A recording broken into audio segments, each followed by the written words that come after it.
Hi, what can we get started for you today? Let me get a number 2 with a large black coffee, please. That will be $6.66. Wait, I've heard your voice before. Didn't you used to work at like 911?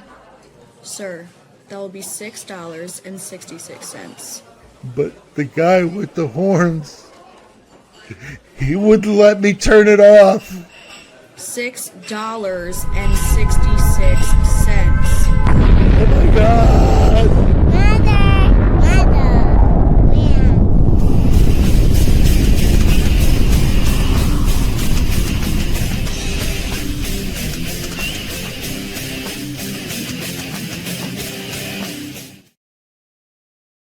Hey, what's up, everyone? Welcome back to the channel for a little Murder Metal Mayhem and some new ground today, doing some new stuff. So, looking forward to this.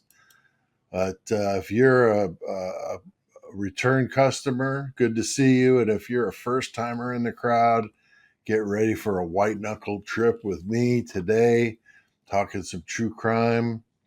And shifting gears a bit with this video and changing the topic for our discussion today. This video is intended to be a primer for those intended to or interested in the GILGO beach crimes and that want to review this information and get back into the case. So that's the purpose of this. Now, when it comes to the Long Island serial killer, some people get those confused. It's the same case.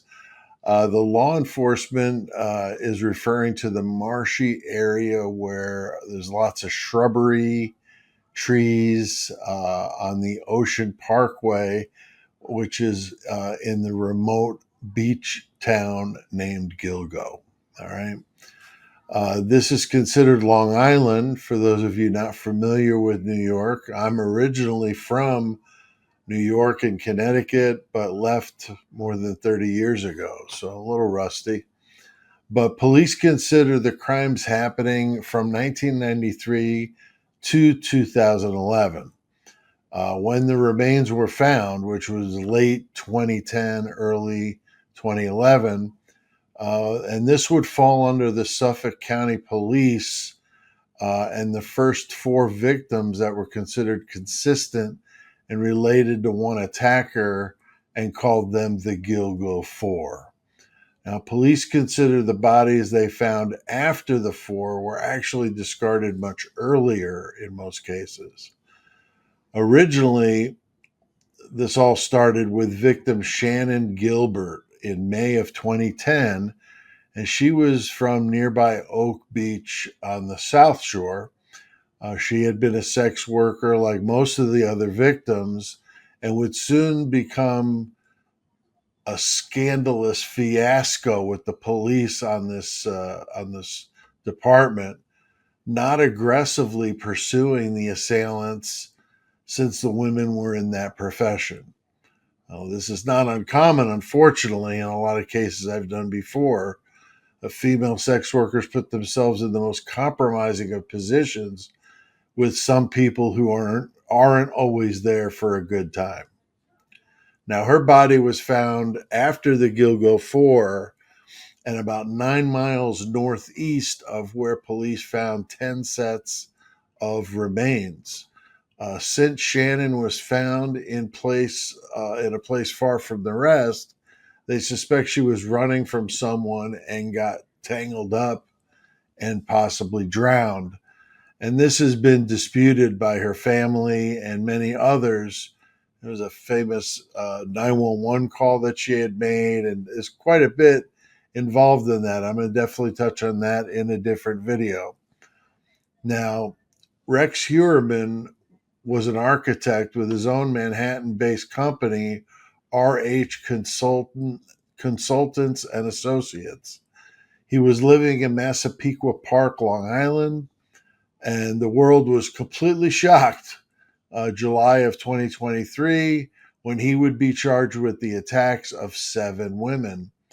And the GILGO 4 are Megan Waterman, Melissa Barthelemy, Amber Lynn Costello, and Maureen Brainerd Barnes. The remaining 3 are considered part of the victims, but some dispute it. These are victims Jessica Taylor, Sandra Collins, and Valerie Mack. And there was also a male found among these remains and an infant. So there's more. Heuermann is a mountain of a man, but no one would have suspected this architect for being involved in some crimes like that.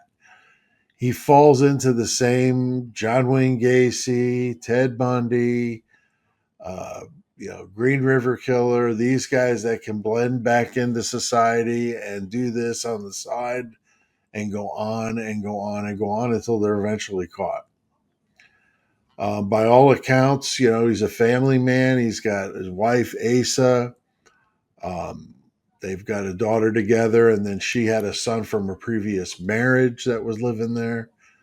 By all accounts, a good family guy, worked hard to earn a living. And once that onion, though, started to peel away, the dark side of Rex would be exposed, leading to pornography, sex parties, swinger events, and tied in with police corruption.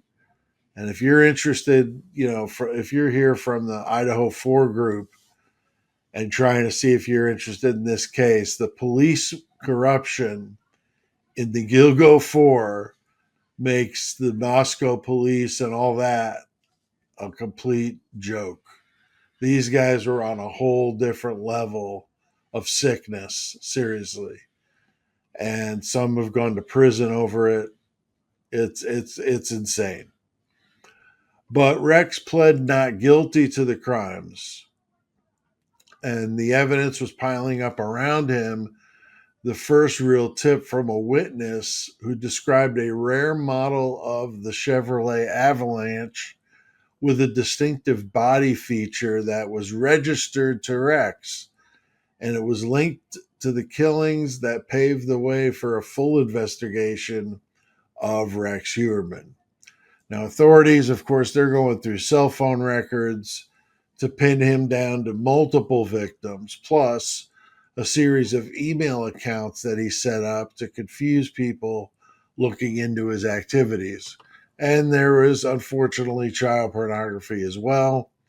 But some of the mitochondrial DNA, that's from your mom's side, indicated a match between Heuermann from a discarded pizza crust in a garbage can outside of his office in New York City. Crazy. The pizza crust gave him away. See, if he had eaten the crust, wouldn't have happened.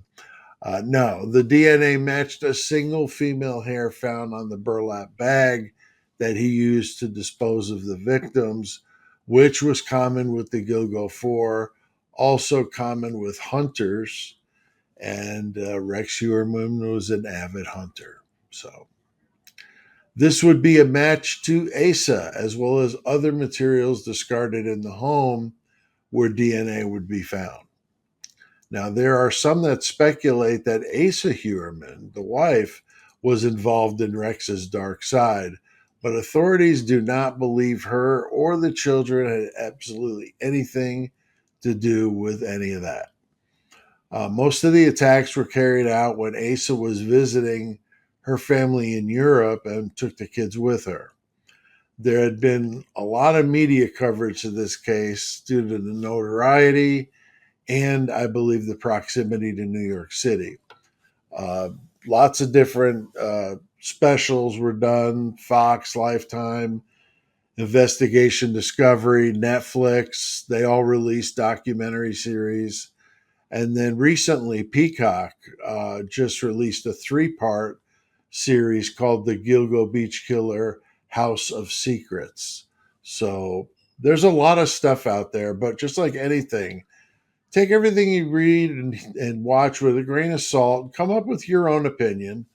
But, there does appear to be a lot of evidence pointing the finger at Rex Heuermann for the 4. And we need to remember that he's innocent, though, until proven guilty. Another thing that I'll address in further detail with this is that crazy police corruption stuff. That'll be, I'm sure, more than one video. We'll be discussing all of that, because it does matter how they act. And we're talking about, people going to prison, and a disdain for these victims of the GILGO Beach. So is that why it went on so long? And that kind of thing. So what do you guys think? Drop a comment below. Let me know what you think about it.